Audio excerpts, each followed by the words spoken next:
All right. That sounds that sounds a little like, I don't know, celestial lowrider music or something like that. I hadn't really heard that with the headphones on before. And it definitely had kind of a, you know, interstellar, uh, slow and low vibe to it with the cosmic curve feelers and everything else. I'm going to take these off. Just wanted to hear that. Right.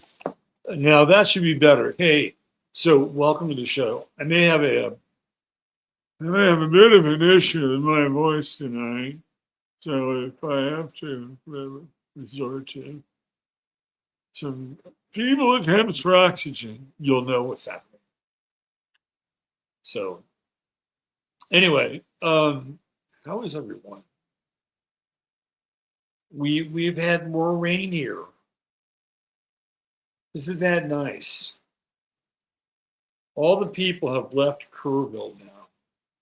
All the lovely workers and the people who reminded us that there are other humans in this world. And they are here for our fellow brethren. And that should be better. They're gone. They're the last outpost, which was just right down the road, and that's where the big earth movers were going, right? Because of all the fallen trees and disemboweled recreational vehicles, shredded like aluminum lettuce, just wrapped around trees who'd had their bark ripped off due to the rapid rising waters and stripping the tree itself of its own protection, only to be reconfigured in a postmodern sort of way. It's like the RV was, don't worry, tree. I got your back. You lost your bark. Here I come. I'm your temporary bark. I'm your artificial aluminum linguine that's going to wrap myself around you. And for a brief period of time, our disasters will merge in a very unusual sort of way. And that's exactly what happened. So now the earth shakers are pretty much gone. That means that the rescue efforts have come to an end. Most of the great people from the other parts of Texas and the United States have returned to their lives. And thank you all very much for being human and reminding us of what it's like to have people actually come in and don't know you from Adam and care. And that has been uh, evidentiary for the past 2.5 months now. And, watching these workers from these other places like Odessa or, some parish in Louisiana or some place up in Missouri or outside of Houston. And, they're sitting around in the restaurants and they're ordering food and just a general air of respect and goodwill for these folks. Dropped a lot of their lives to come up here and help us with ours. And I hope this mayor gets it in more ways than one. I'm sorry. He really was not up for the job. Let's put it that way. He's a Virgo too. I mean, that was the hard part. It's like, oh shit, dude, you're a Virgo. You're being You've been put in charge, master of details, and this one massive detail has gotten way out of control. Anyway, I don't know where that's going to go. At a certain point, they're going to raise the property taxes. And they're going to get them up, I think, to about 8%, which is as high as it can go. Although they may be cool and say, we were going to go to 8%, but because of all the offsets and all the other help that's been available to us, I think we're just going to go to 7%. That's all we need. So they're going to come off looking great. Oh, thanks for saving us a percentage on our property taxes. It's awfully nice of you. It's going to get weird.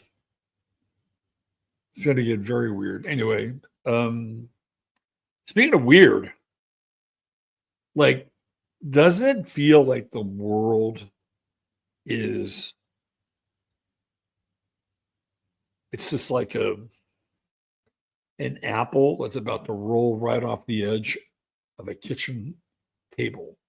That's what it feels like.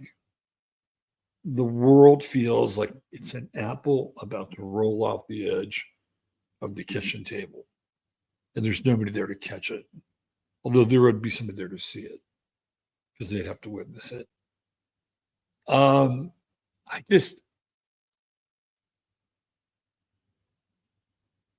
It's like we've been prepared for high strange for quite a while now, right? It would be fair to say that we've had a lot of high strange. I mean, some really weird fucking shit over the last 10 years. I mean, strangely unexplainable things. Things that maybe you'd like to explain but can't.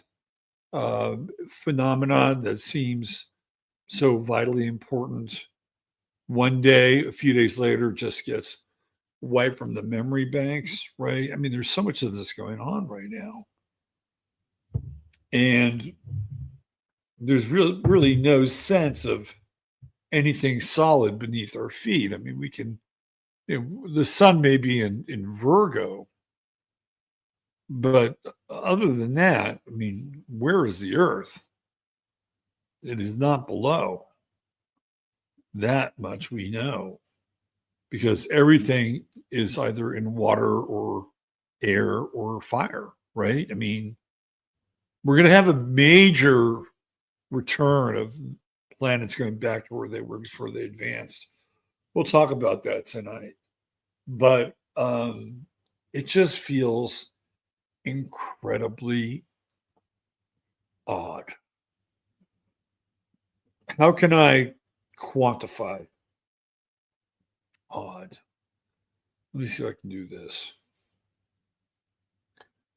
When Hillary Clinton starts singing Donald Trump's praises and gives him kudos for a job well done and work well done, which is what he is doing now, that's pretty odd. Although I don't think that the Clintons and the Trumps ever had a truly adversarial relationship. I think some of that was the juices of natural predators in the open waters. But by and large, as families, they've known each other for a while. Their kids grew up together, right? I mean, they went to all these different social functions in New York. Come on. They're friends. And he treated her accordingly after he whooped her ass in 2016. He treated her accordingly. But after that election, you always got the sense that there was this antipathy, right? This antipathy, particularly from Hillary, not from Bill. And that's kind of gone away. It's like now all of a sudden she's got pom-poms for Trump, right? And I think this is kind of weird. Like, it's odd that all of a sudden now Hillary Clinton is a Trump supporter, and there are people who will say, "Well, she's about to be, busted. They've got, one of these warrants, right? One of these executive actions that they've set aside for 50,000 people, and she's on the list, and apparently the time is coming, and that's why she's being a great gal." But I don't think so. I don't really buy into it all that much. I think what we're seeing is from Hillary Clinton, her her last respects. That's what I'm getting. When she's saying this, right? It's almost like this is her opportunity to say complimentary things about Donald Trump while he is still in the body. This is the thought that is actually going through my head when I hear that. But it's still odd. Still odd nonetheless. It's weird. It's odd. There's all kinds of odd. All of a sudden, uh, Nick Fuentes is hotter than hot pockets, and the kids that eat them while they're playing on D Live, right? I mean, Nick Fuentes is everywhere. He has reached a new level of social penetration. And I'm going to tell you something about Nick Fuentes. Whatever you think of him, and look, there are still some questions about Nick, his sexuality, Federer. I mean, there's a few things, right? Like, how did he get everything unfrozen? He agreed to be a bit of a singing turtle dove, right? According to Milo. All that aside, all that aside, um, I'm watching somebody metamorph right before my very eyes. Like, he went from being a pain in the ass with the truth, got into the octagon with Tucker and what's her name? Our dear little friend. Um, you know what I'm talking about. Gets into the octagon with them. And I don't think Tucker has recovered from that interview. I don't think Candace has either, but they have different demographics. Candace is kind of driven by women, more women than men, for sure. And they're going to be with her. They're going to stay with her because I think she creates that kind of devotion. That's my sense. But they both took a huge hit, and I think Tucker, in some ways, more than Candace. And I'm watching Fuentes start to come up with strategies. Right, he's redefining who they should be working with. This is very, very interesting. What you're seeing with, if you follow Nick Fuentes, is you're seeing somebody having this really significant moment of power and understanding implicitly who he is inside of the moment of this transformation. that he's going through. He knows exactly what's going on. You can see it because he's beginning to move things from his slightly reactionary, pissed off white guy angle, right? He's turning that aircraft carrier around in the ocean. I'm watching him do it, and it's absolutely fascinating. Absolutely freaking fascinating. And that gets back into Gen Z and what's going on with their outer planets, right? We talked about Pluto and Sag. We got Pluto in Aquarius, coming right back into slot in at 1 degree and start that trine process all over again, right? So for the next 14 years, Pluto is going to activate and completely remake Generation Z. These the young men and women of that generation are going to change the culture. They're going to change the culture. They're going to change the world, and it's going to be absolutely fascinating to watch. And Fuentes does play a role in this because it seems like he's on the bleeding edge of not just the conversation and the dialogue, but the social factor. The social factor, the world that we theoretically, he's talking about, it's great to tear down the world that we're living in and be regressive and have a grievance culture. But where's the vision going to come from? Where's the art going to come from? Where's the science going to come from? Where's the great philosophy going to come from? And this is somebody who is a next level thinker. He's having those questions, right? He says, and if we're going to continue to do what we're doing, we're going to need those people because society needs people like that. And they're not all going to be like us, right? And so it's fascinating to watch us. This is all really deep, deep outer planet stuff, right? Pluto and Aquarius, and finding the right person for the right niche in the right position, moving forward so that we create a world.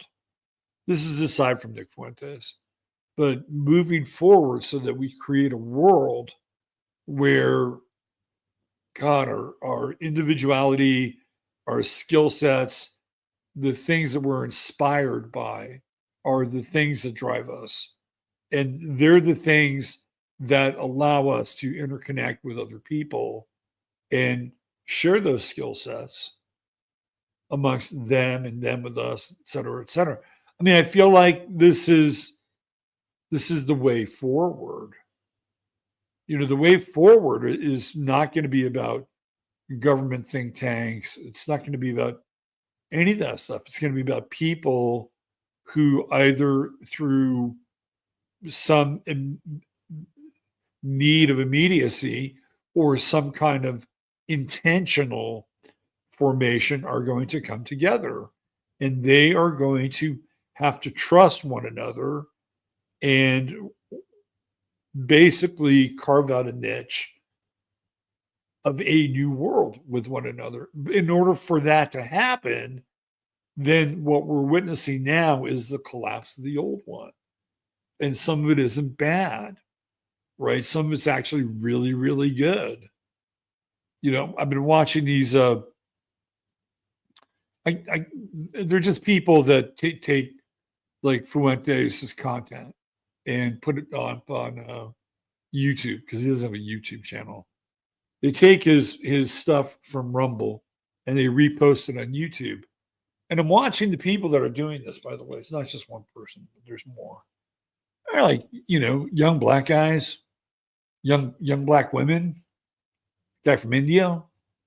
There's a Jew. There's an American Jew who was reposting, and not because he wanted Nick to have a gotcha moment. He actually really believes in what he's saying. right? He's American, happened to be born to a Jewish family, right? So it's a very eclectic group of people that are already starting to use some of these principles of the truth in what they're seeing in the media, how it measures up in their own life. And I think it's absolutely mind blowing. And I talked about how years ago, Bill Cooper had this idea for these 50-watt, 100-watt radio stations. And they would be like repeaters for Cooper, his work, whomever. By the way, nobody really liked Bill Cooper. I mean, nobody really liked him. He was a very, I know it's not good, it's not fair to speak ill of the dead, but he was a very hard, difficult individual to be around. And emotionally,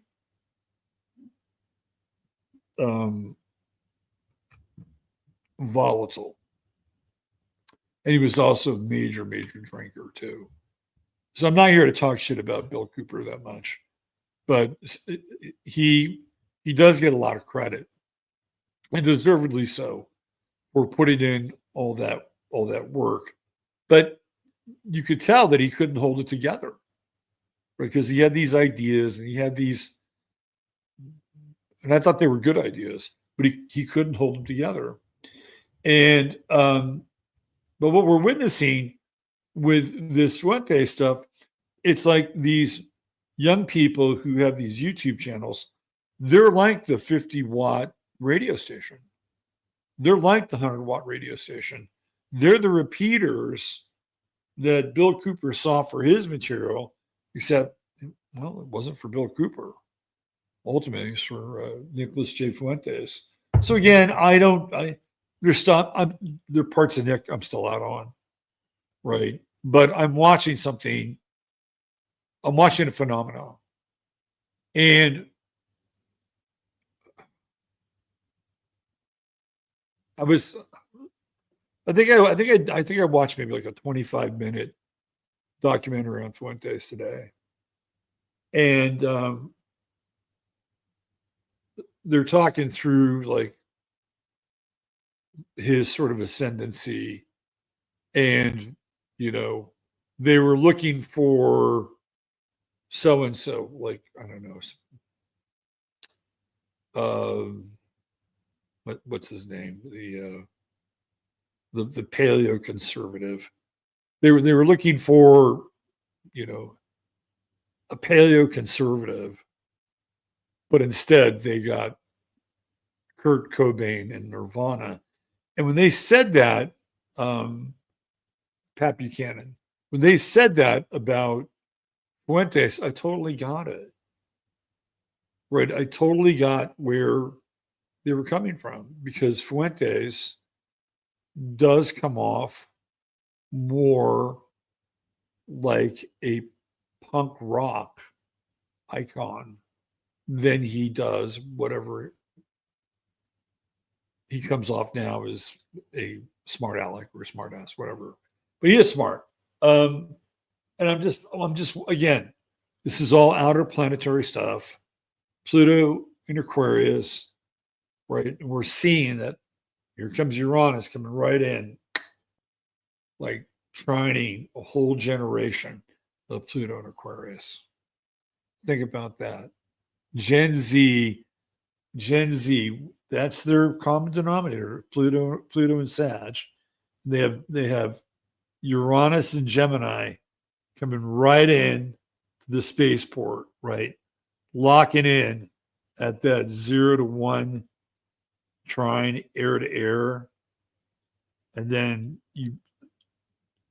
you bring in currently like Pluto, and Pluto's doing the same thing on the other side, in a sextile with their natal Pluto. Like, it's going to be crazy.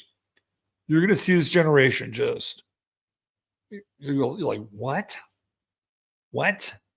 How did they get here so quick? How did they know all this shit so fast? Anyway, I think it's fascinating. And it's some of the phenomena, we talk about sometimes phenomena being bad or weird shit, but to me, that's really interesting. To me, this generation who is far enough away from being um, tethered to some kind of identity or some kind of preternatural emotion or psychological state that they're supposed to feel and they don't. That's interesting. Like they're supposed to feel guilt or they're supposed to feel shame or something along those lines. And they just don't. They're like, you can't insult us. We're not vulnerable in the same way that these other generations have been vulnerable. It's not that they're invulnerable. I think they are vulnerable in a lot of ways, but they're kind of fearless, right? So this is I think really good phenomena in that regard. The rest of the stuff, the high strange, it's only going to get higher and higher and higher. We've got 2 eclipses coming up. We'll look at them tonight, and then we're going to talk Trump. It's the hard it is the hard, it is the difficult conversation to have, but it has to be had because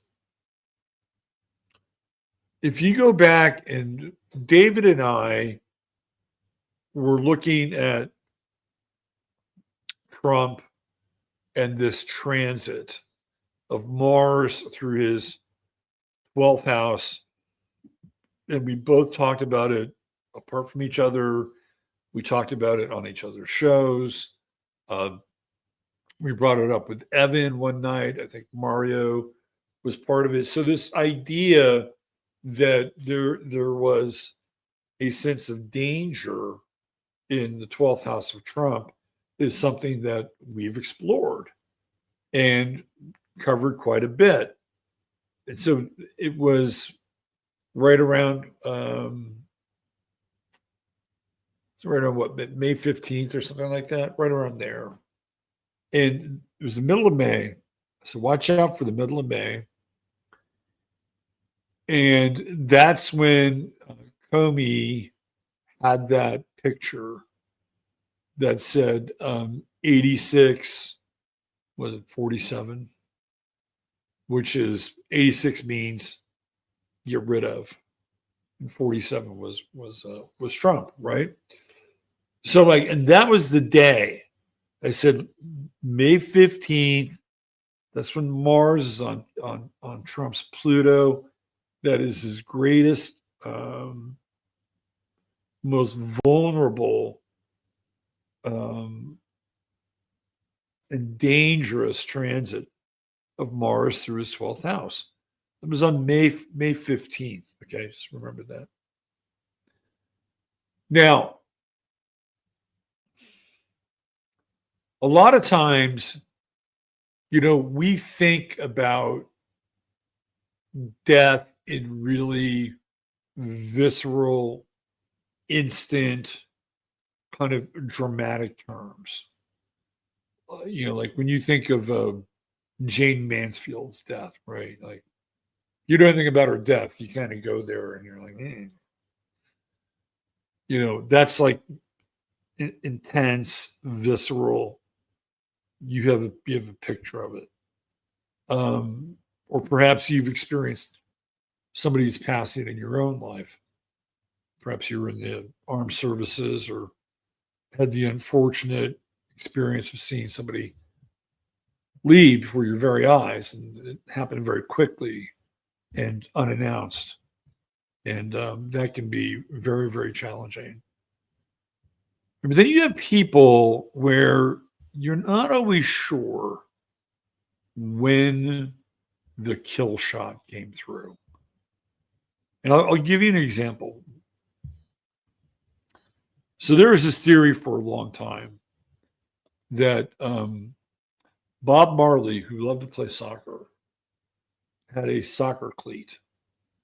And in his soccer cleat, he had a very small ampule that was attached to the front of the shoe, so that when Bob put on his soccer cleat, it punctured his toe. Now, whatever was in this very small vial, ampule, whatever, it wound up affecting Bob Marley, and that he started to have cancer show up in his foot. In fact, starting in the exact same area where it had been punctured. Now, Marley was a Rastaman, so he didn't want to deal with like Western medicine, or he didn't want any traditional cures. So he would go and see these obeas, right? These Rasta medicine men. And they gave him all these alternative ways to deal with his cancer. And most people who are familiar with his case realize that had it treated in a more traditional Western sense, he would probably still be alive. And the reason I'm bringing it up is because something happened to him, and after a period of time, the thing that happened to him had an effect on him. So this is why I'm bringing up this idea that passing isn't always immediate and visceral, and even an attempt on a life, right, can look very strange and very different and unusual. There's another case. Boy, this one is really, really weird too. It was, I believe, this was the guy who, I want to say it was Alan Simpson, but I don't think it is. I'll show you in a second. Hold on. It's the founder of the neocons in the United States. And what's his name? It's not Irving Kristol. No, neoconservative. Irving Kristol is the former Bolshevik, former Trotskyite. Neocons. Is it Idaho? I think it's Idaho. Scoop Jackson, that's the guy's name. Scoop Jackson. That's his name. He's the one that starts the neocon movement. And he comes in through Henry Scoop Jackson. If you haven't seen him, there's a reason why I'm bringing him up. He's not the Scoop Jackson from ESPN. That's a different Scoop Jackson. I'll show you this guy. So this is him, Senator Henry Scoop Jackson, Henry M. Jackson, Everett, Washington. Well, the weirdest thing happened to him is how he died.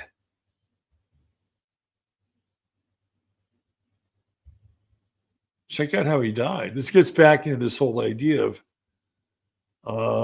maybe somebody wanted to delay the effects just a little bit more. Let me see right here.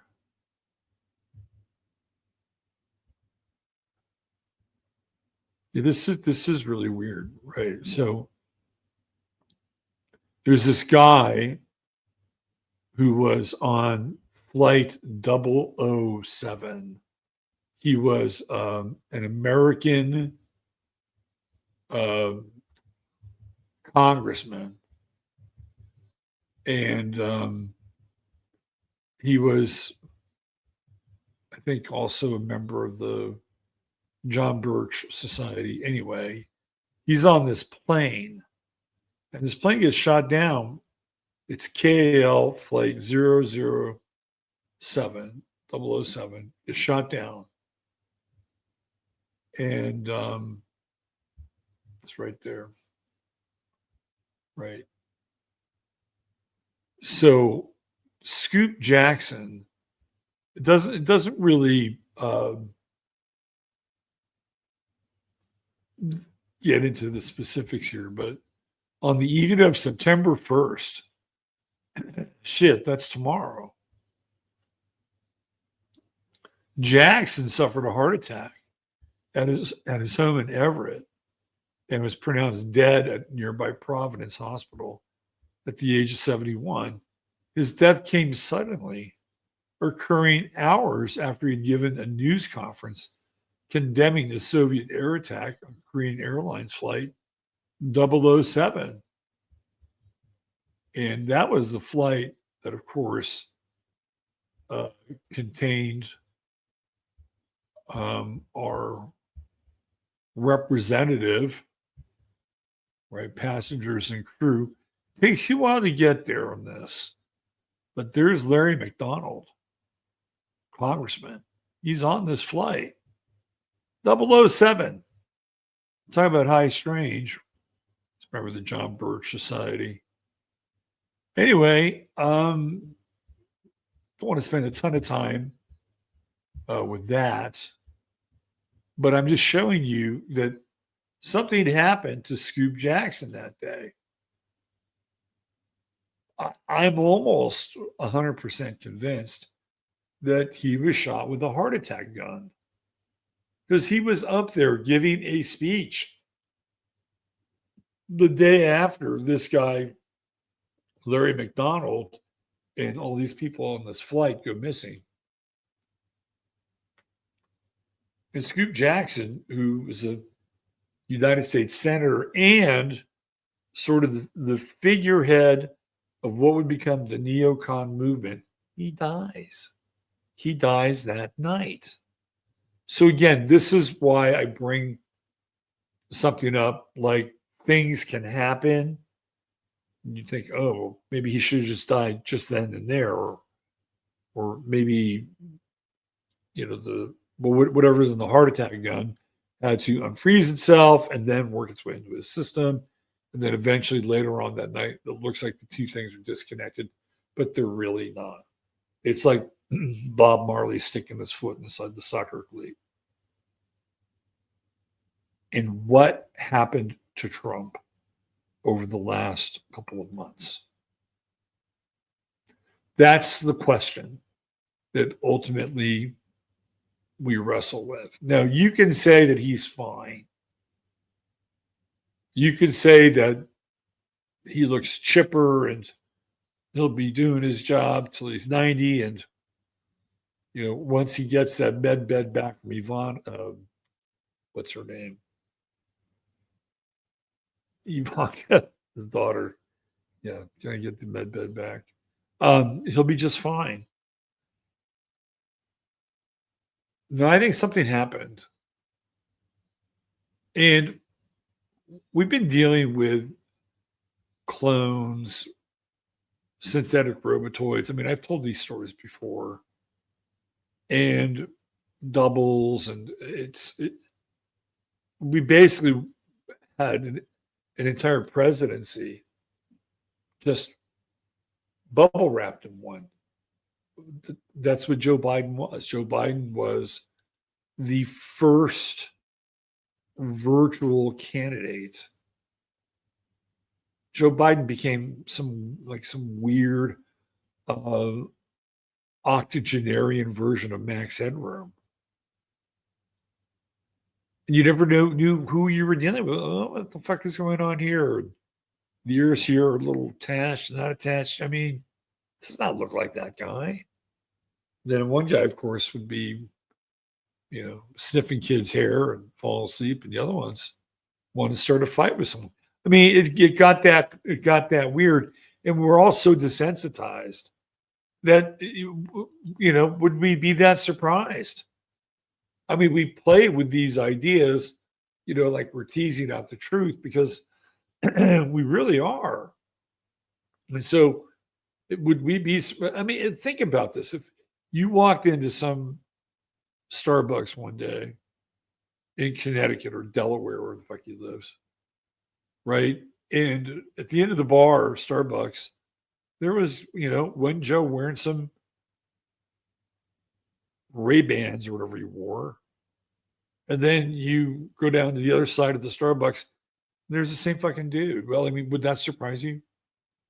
All that much wouldn't surprise me. Because we joked about it enough. We've seen way too many shows and we've taken way too many drugs so that we can allow these ideas into our brain, right? Plus, the entire time, well, not the entire time, but the final year, Jupiter is in Gemini, and we just got used to it. And, oh, yeah, here's another one. This one doesn't work, or this one, it was just like it was everywhere. People, and even at the end, the people who were complicit in working with and honoring these versions of Biden, even they came out and started to admit that, well, he probably shouldn't be president. He's probably too old. It's probably good that, you know what I mean? They're starting to backtrack at this point. But by that time, it's too late because most of us are thinking, none of this is real. And that's a dangerous place. Like it's liberating on the one hand, but on the other hand, it's a completely dangerous place. Because if that's not real, right? Like where's the real level? Where's the real level? Like where do you draw that line? All of a sudden it's like, oh well, this person's real, and these emotions are real, and this connection's real. And how do I know that? Because I can feel that, because I have a reciprocal relationship with those people in that way. I mean, these are all really valid questions because there's a big part of our reality that is not real. And it seems to be increasing. And if the two are connected by percentage, it means that there's there's a growing realization that the world that we're living in has elements of complete simulacrum, which has been a term that's been around for a while, right? It's got that, and we realize it, we understand it, and we know it, but it's not the same world that we've been living in. It's a very different kind of world. And a lot of times that is actually passes for, I don't know, certainly wouldn't call it progress. But we're in a very strange place right now. The Trump thing is weird. And I don't know if you noticed this or not. There's this story that I think Rudy Giuliani got into an accident. And he's all fucked up and he's in the hospital.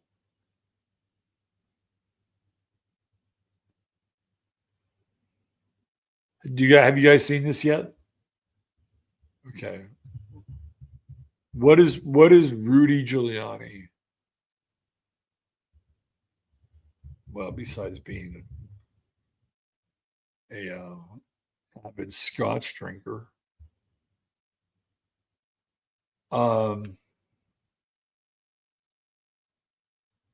He's a Gemini. Rudy's a Gemini. And he's also a key figure in 9/11, which we are now coming up on. So apparently he got into some kind of a domestic dispute and is in a car crash and he has a broken vertebra. Okay. So this is not good. Right. This is not good. He's 81. He was hit from behind at high speed. He was transported to a nearby trauma center where he was diagnosed with a fractured thoracic vertebra, multiple lacerations and contusions, as well as injuries to his left arm and lower leg. Ragusa wrote on social media. His business partner and medical provider were promptly contacted and arrived at the hospital to oversee his care. Although Giuliani was injured, he is in good spirits and recovering tremendously. He said the incident was not a targeted attack. He's eager to return to work. What's he doing these days? Is he pretending he's a lawyer?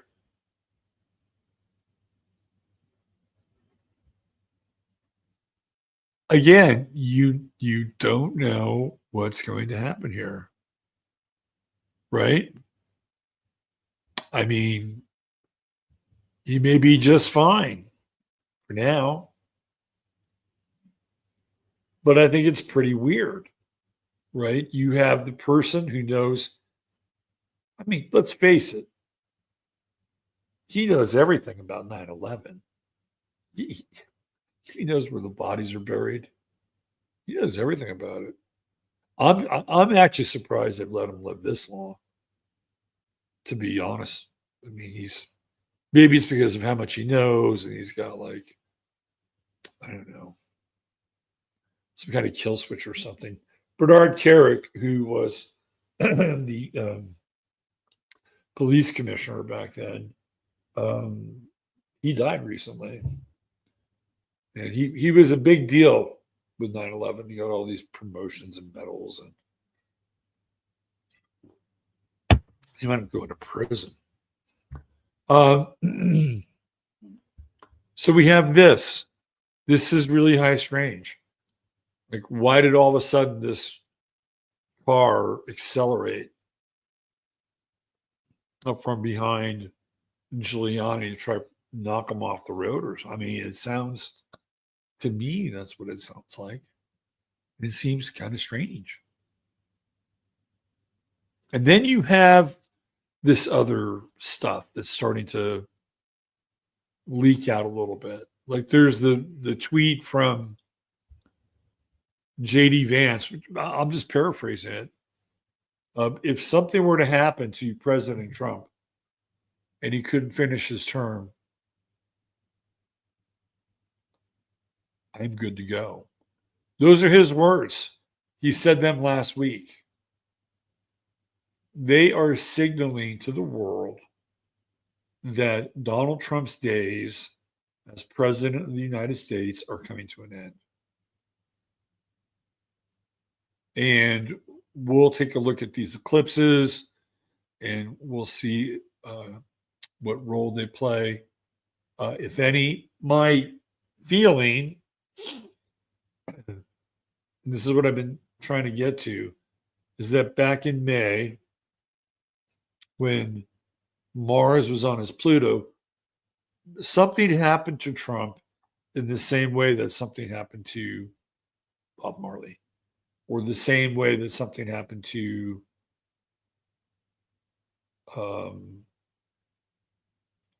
Scoop Jackson, or the same way that there was somebody else where they had something delayed with them.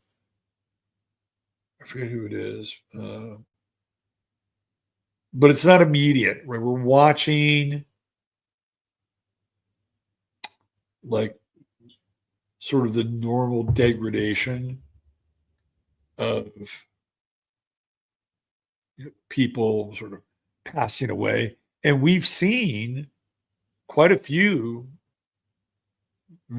icons saying goodbye, right? Ozzy Osbourne, gone.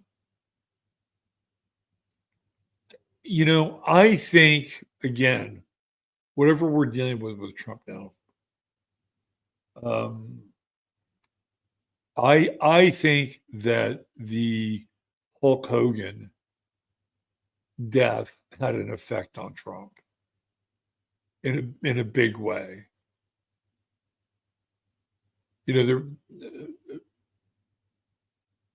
Terry Bollea, Hulk Hogan, famous Floridian, right? In Trump, he's in the wrestle world. That's Trump's world. Larger than life. They're both Leos. Both carving out a niche for themselves. And I think the death of Hulk Hogan really impacted Trump because that was somebody he knew, a friend of his, a healthy friend of his too, right? Like even when he was gone, there was not an ounce of fat on, or there's not much fat on Hulk Hogan. And of course, who can forget his stellar appearance at the Republican convention? I think it hit Trump. And when you lose somebody like that, who's a friend and a colleague, somebody who's a contemporary, somebody who came up around the same time you did, that means that hits, right? There's something there that hits in a very powerful kind of way. So I had really connected the Trump and Hulk Hogan together. But yeah, both Leos.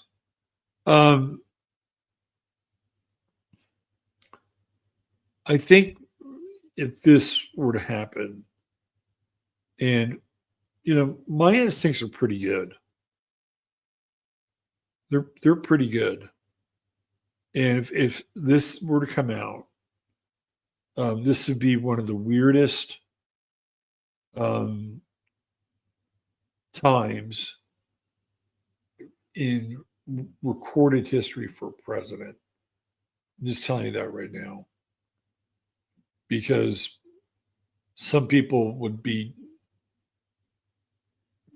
doing hamburger jigs, right? And other people would be wailing their eyes out like Jesus had just done. I mean, it'll be that extreme if it happens. I think it's happened. I think it's happened. I think that they're going to try to control this thing. They got to figure out a way to message it. They may have to figure out a way to perhaps even politicize it a little bit so that maybe it's blamed on some bad guys from the Middle East. Who knows? But something is going down. And it started to do what started to hit me when I saw these variations of Trump that didn't look like Trump. We know that they've been around, but I started to see them more than normal.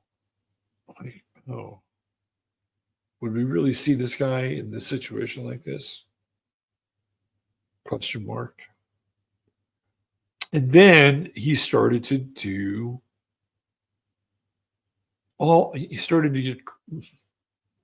hyper focused, hyper driven, going to do all these things, going to get these things done.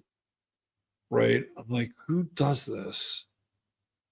Who acts with a sense of urgency?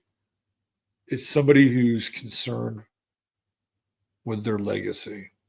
and what they have accomplished or what they want to accomplish before they pass on. And I'm getting this sense that he's speeding things up. Like, I think you can feel it. Things are being sped up. The troop thing on the ground, like, what's that all about? We can get it. We went into that last week. But does that lead into economic issues, right?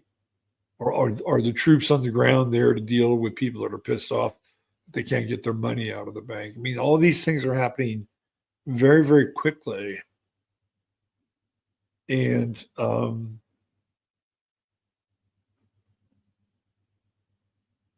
if I were Donald Trump, I wouldn't want to be around for that.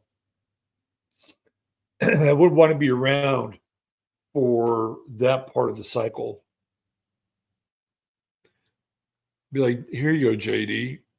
You want to run this ship? Here you go. It's all yours now. It's what you wanted. You and your digital buddies, right? I could see that happening. I could definitely see that happening, and sooner rather than later. So I feel like these are really, really pivotal times. And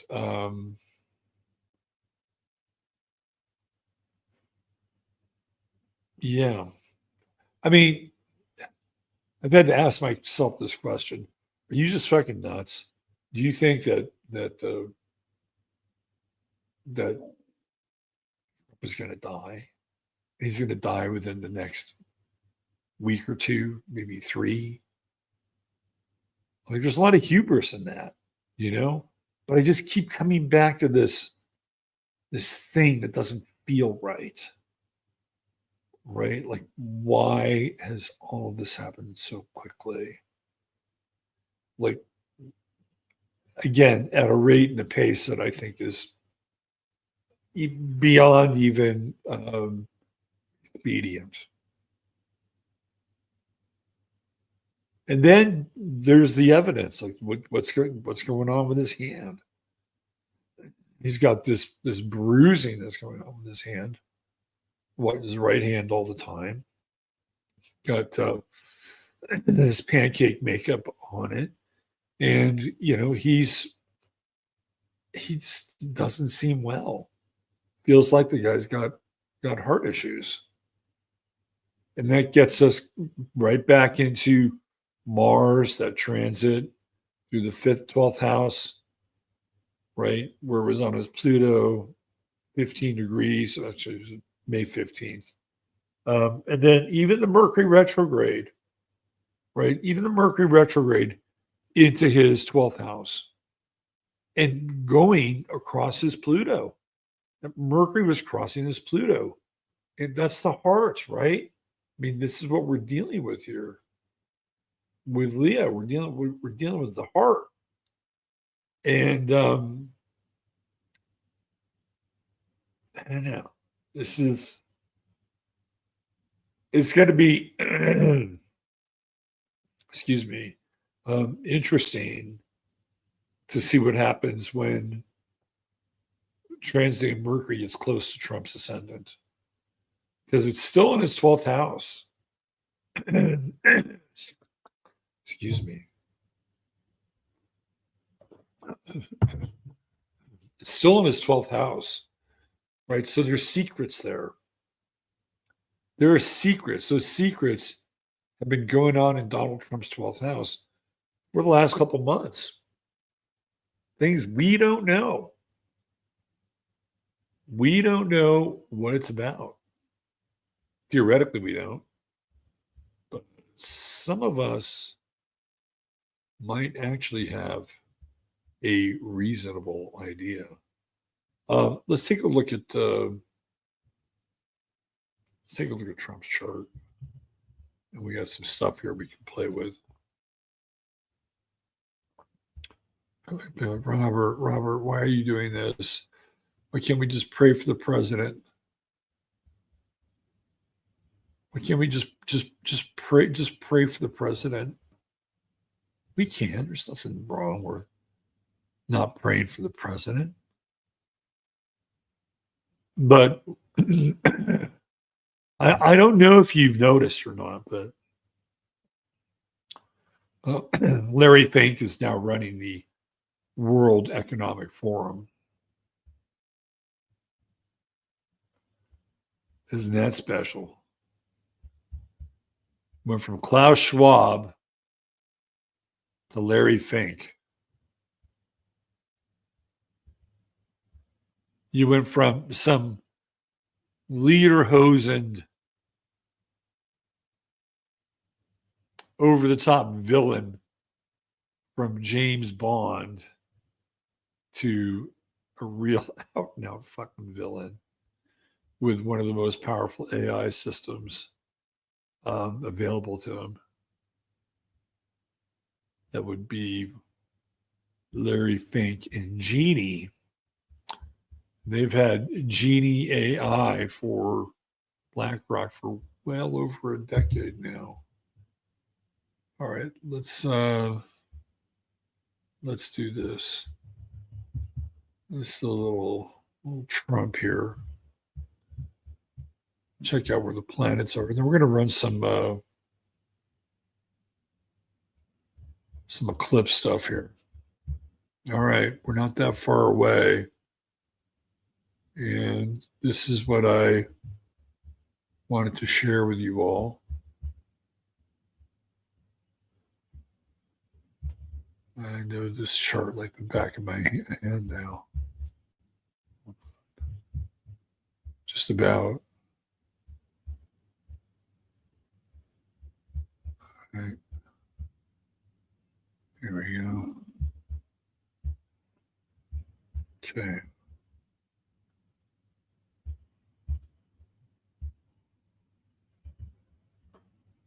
Let's see. There we go. You guys should have it. Make it bigger. And I'll drop down to right there. Okay. All right. So here we go. There's transiting Mercury. Right there. Now remember, here's Mars. And Mars was on his Pluto on the 15th of May. Right there. That is the day that the Polaroid of 8647 from Comey. Everybody loved it. Nothing's happened, has it? But also, Mercury went back to, I think, 8 or 9 Pluto and Leo. So there's a Mercury retrograde in his 12th house. Now, remember, the 12th house is also hospitals. Leo rules the heart, right? So that Mars transit that was there on the 15th of May, I would say that probably would have put a heavy strain on his heart. And then Mercury, I think he's been going through lots of tests with this Mercury retrograde. Lots and lots of diagnostic and testing. Mercury's currently at 27, so it's 2 days, it's 2 degrees away from Trump's ascendant. So let's see what astrology is about. Will astrology spill the beans? Are we going to hear something tomorrow? Are we going to hear something on Tuesday that we're entering into a phase where Donald Trump has to take some time off for a while and that JD Vance is going to start to be appearing for him at some of his public functions. My sense is this is coming, and it's probably coming in the next 48 hours because they've had all this kind of pre-planning time with Mercury here, right, in his 12th house. So we're about 2 days away from that announcement. That's how I would see this. If we're going with this narrative, and why not, right? It's out there. That would be within 2 days. And if I'm wrong, I'm wrong. Hey, probably better for the country. The longer this guy stays in office, the better it is for America. Whether you like him as president or not, doesn't matter. And he may do things that are completely fucking ridiculous. But Trump is a disruptor, both in a good way and in well, it all just depends on your perspective. But he's a disruptor. And that's one of the reasons why I like Trump. It's that disruptive quality, disruptive nature.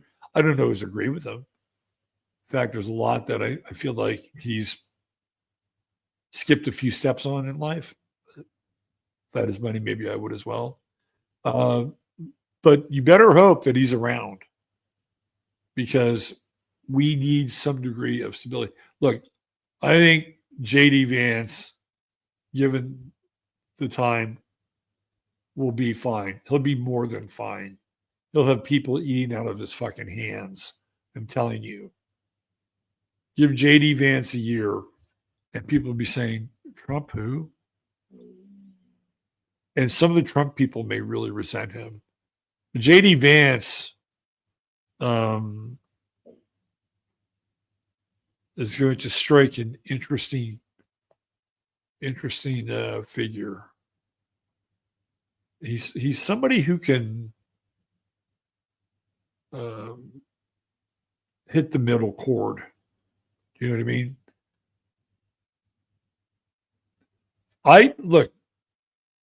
I think that he is a wild meme source of memes, right? JD Vance. And he's completely artificial and manufactured. And yet, I also believe that he has the hard wiring to be a president. Right? He has that hard wiring for it. And the thing with Vance is that he'll never embarrass you as a president. He'll never do that. And for a lot of people who are anti-Trump because they can't stand his voice or his vulgarity, Vance will be like a cool breeze coming in from Switzerland. So we're here. We're kind of at this crossroads with this Mercury conjunction of Trump's ascendant. What news will they share? Also squaring Uranus in Donald Trump's chart. Right there. Well, at least tomorrow we get to have that that Sagittarian moon. Speaking of Sagittarian moon, this is Trump's eclipse moon. He was born on an eclipsed moon. And so eclipses are no stranger to Donald Trump and his presidency.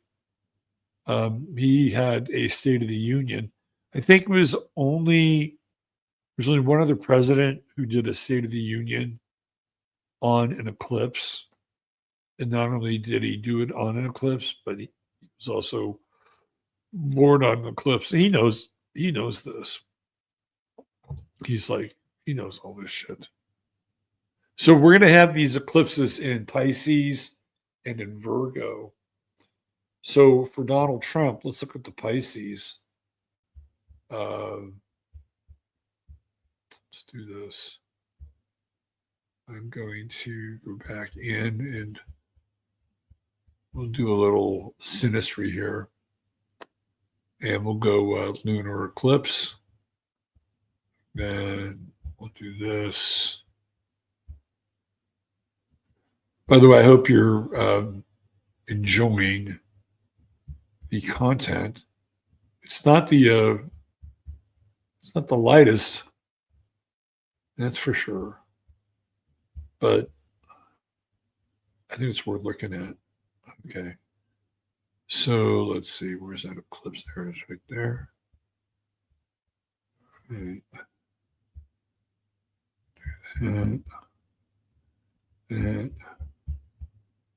this. There we are.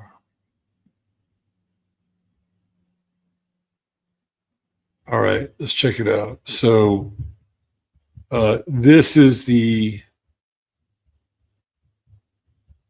chart. So we have Trump on the inner ring right here, right?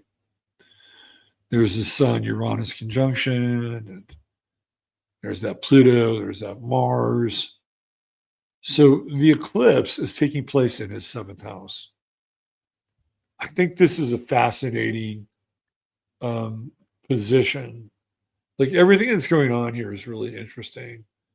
Number one, Trump is, if I'm not mistaken, a progressed Virgo sun. So we're in his progressed sun territory. We can check that out a little bit later.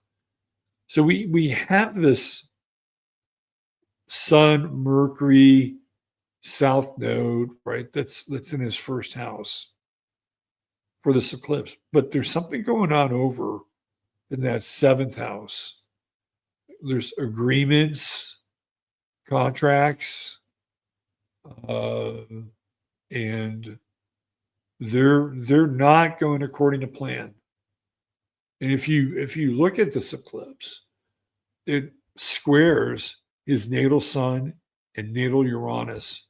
That's right there. And then right here as well. Right. And then down here, that's his natal eclipse moon. Well, it is now in square with the eclipse moon in his natal seventh house. Somebody is about to break an agreement with him. And it is in and around this eclipse. Right? There. So it'll be next Sunday. So it'll be leading up to this. There's some kind of agreement or bond that is broken.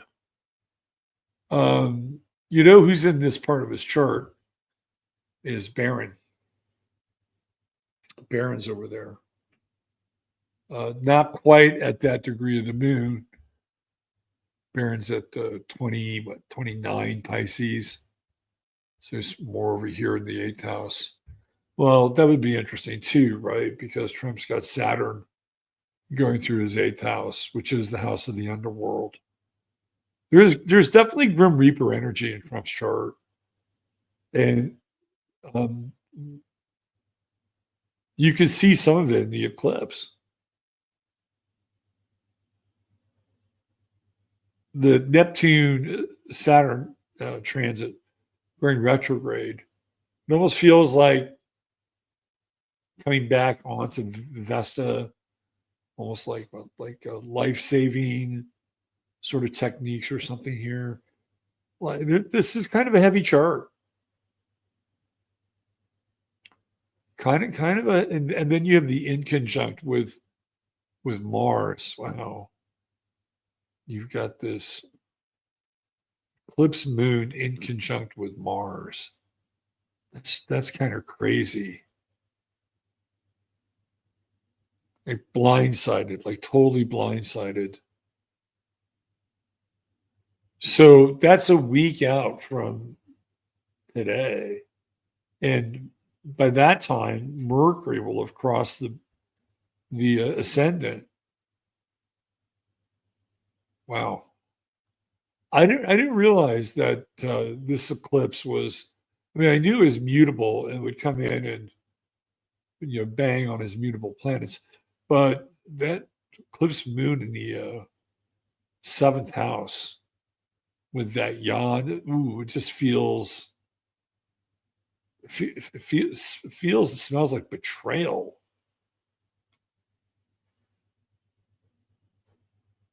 Interesting. All right, let's take a look at the solar eclipse that's coming. And it's going to be where you got your eclipse. I think this is it. Oh no, that's an old school eclipse. Here, let me stop sharing. I don't want to betray anybody's trust.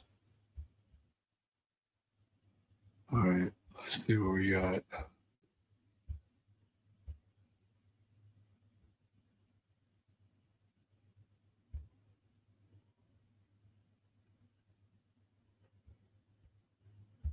Oh,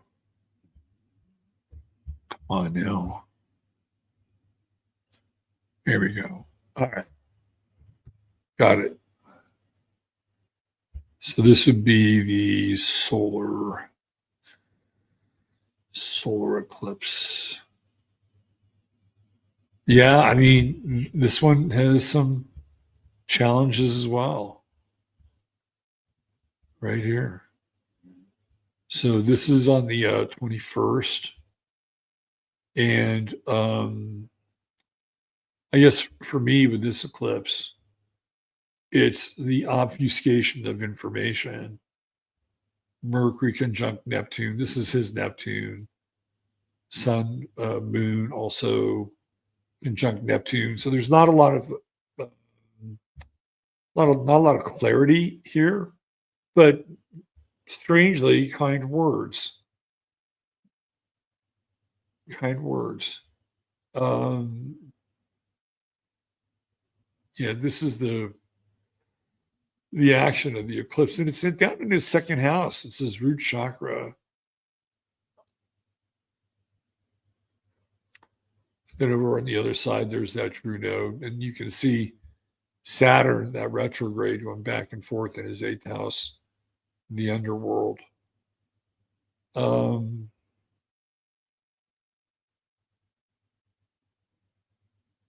there's something very solemn about Venus transiting Venus on the ascendant, right? There's something very dry, formal, very formal with Venus here on the ascendant in Virgo.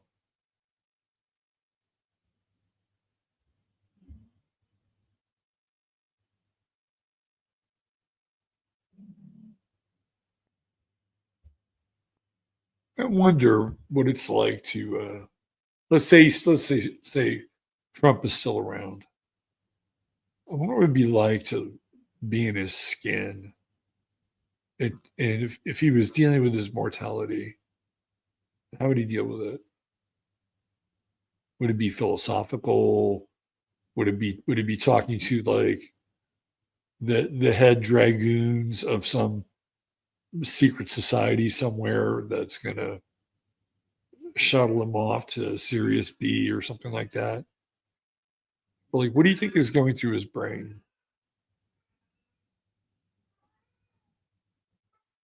Apparently, Jasper says he's freaking out. Or do you think he's just like one day at a time? You know, I'm not going to let them vanquish me until they pull me out of this place on a forklift. I don't know. It'd be interesting to be inside of his head or a fly in the wall listening to those conversations. It'd be interesting. So, what we try to do here tonight is potentially make a case that we're going to have to deal with a different political reality in the not so distant future. I'm throwing it out there. And if we look at it in terms of the outer planets, timing, of course, is everything. If you look at it in terms of the outer planets, they all have basically moved into these new outer signs sort of together, right? It's kind of like these families just moved to this new subdivision together. They're going to be there for a couple of years together. Right? This is what's happening. And if you wanted to do something new, this would be the time. Whatever the new piece was, right? This would be that time, because you'd have these outer planets, which are at their most powerful, um, at their I would say uh, perhaps most impactful, because it'll all be within 1, 2, 3, 4 degrees of each other. Sextile trines. Those are very powerful energies. Whatever comes in new during this next phase, we'll go new as in middle of February of next year. Whatever comes in as new, it happens fast, like incredibly fast. It's almost like yesterday what happened to 45 minutes ago. I mean, this is the acceleration that we'll be dealing with, and it'll be across many, many different areas and platforms. Some of them may actually be in competition with one another. So that'll be interesting. I've stayed away from talking about this object coming into the galaxy / solar system. I haven't really talked about it, and I probably won't. And the reason why is because at this point it would be just pure speculation on my part. And number two, I'm a real skeptic when it comes to blue beam stuff and fake craft. I do believe there's the real McCoy. I believe in interdimensional species.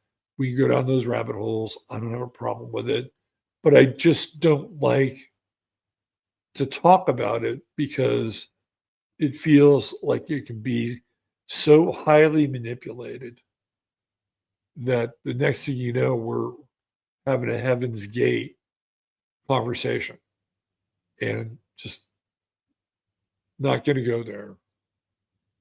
Right. And if the phenomena shows up, then, hey, look, we're going to have to figure out ways to understand if it's real or not real. Like, that's going to be on us.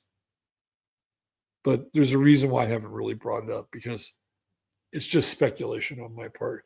If I had a vision or a dream or something that showed me that it was, well, more than they are referring to or inferring, hey, I'd bring it up. I'd share it with you. But at this point, I don't know if I have anything to add to that discussion. It's kind of like Diddy. It's like Diddy in space. I really didn't have anything to add about Diddy.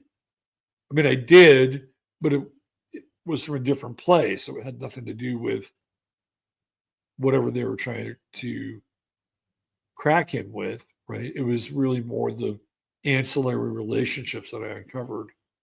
But I didn't really find that it was going to be worth my time to go down that rabbit hole and just every day make a detailed rendering of who was who and what was what and where it's going, because I didn't think it was going to go anywhere. And I kind of feel the same way about this object in some ways.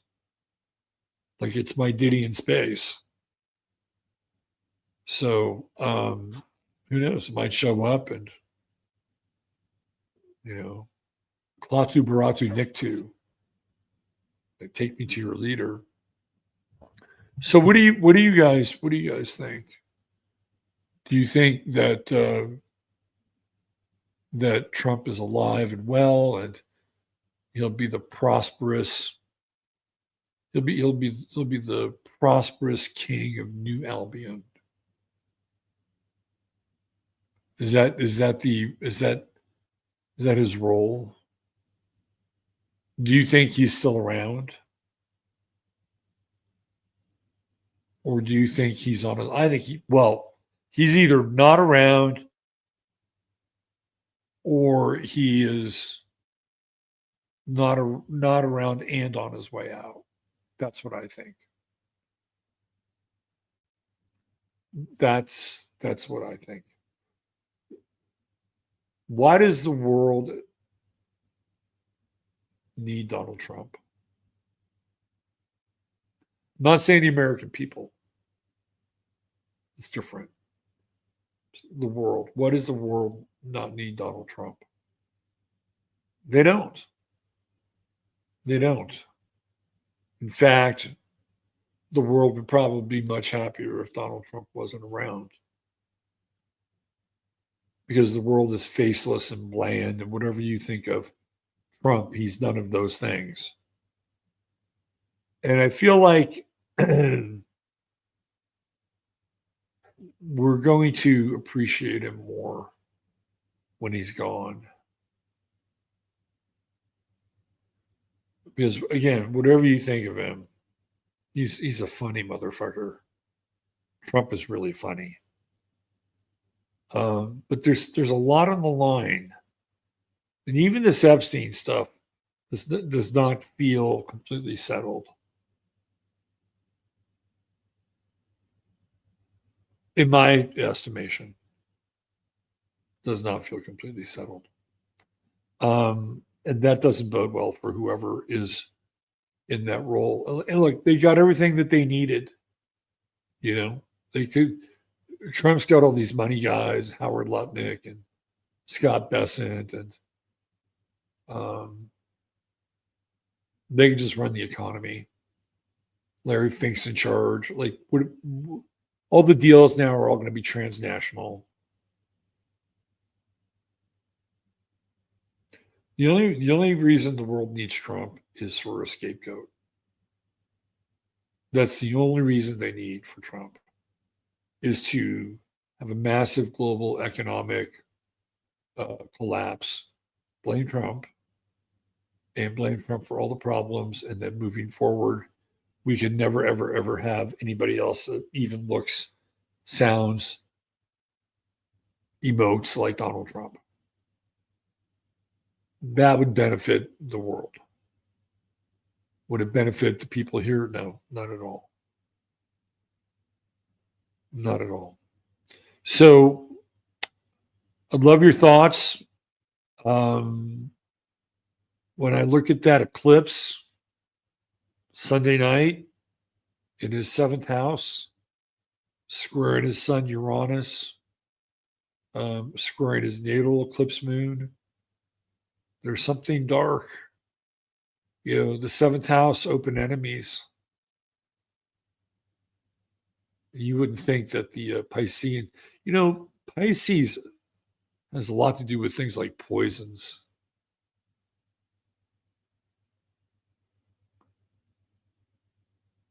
Well, we have a week ahead of us, don't we?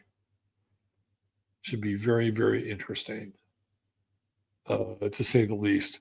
What new hijinks will they have for us this week? I guess the troops are going to Chicago. That's the next stop on the old Ice Capades tour. The streets of Chicago. Going to start to clean up the Windy City. I was in Chicago a year ago, man. I loved it. I had a great time. Absolutely a great time. Was I in some of the worst parts of the city? No. Was something untowards happened to me there? Yeah, maybe. Maybe not. Depends. I've been in some weird parts, man. I've been in some weird parts of the world. I was able to get out of there with everything intact. That was a while ago. Okay, so I think we're out of here. What time is it? 8:47. Yeah, I think we're out of here. I don't have a ton more to add about the Trump stuff, but it does feel like something is weird and hollowed out. And the whole Giuliani thing, right? Like what the fuck happens there? He gets slammed into by this other car. Sounds to me like they were trying to run him off the road. That's what it sounds like to me. All right. In the meantime, the world goes on. That's what it does. It goes on. And one of the things that I do, in addition to doing this, is I do astrological readings. And it is my life and joy and livelihood. I love doing them. I do coaching with people. I got a bunch of people I need to get back to. Just hang in there. If you're hearing this and I haven't responded to you, it's been an interesting couple of weeks on the physical side, but it's all good. So this is going to be the week. This is the reach back week. We're reaching back. And if you've purchased a reading, you'll hear from me, I promise. All right. That's it. Thanks for being here. And you'll be fine. You'll be absolutely, utterly fine. Because at a certain point, the tide is going to turn here. You know that. I know that. We know that. Things don't go on forever like this. We're in the fourth turning. The first turning will come, and many of us will witness it. We'll be there at the beginning. So don't give up. Don't throw in the towel. We're a ways away from that yet, but maybe closer than you think. All right. Take care of yourselves. Love you all. Treat each other well. I'm out of here. Oh, don't forget True Hemp Science. Your one-stop shop for all things CBD right there. Get that goodie bag. Spend $100. Type in 15 MINS. Mods, you're the best. Chattaria, awesome. Most awesome group of people you'll ever run across in your life. They're all in there, chitter-chattering away. All right, take good care. Love you all. Bye for now.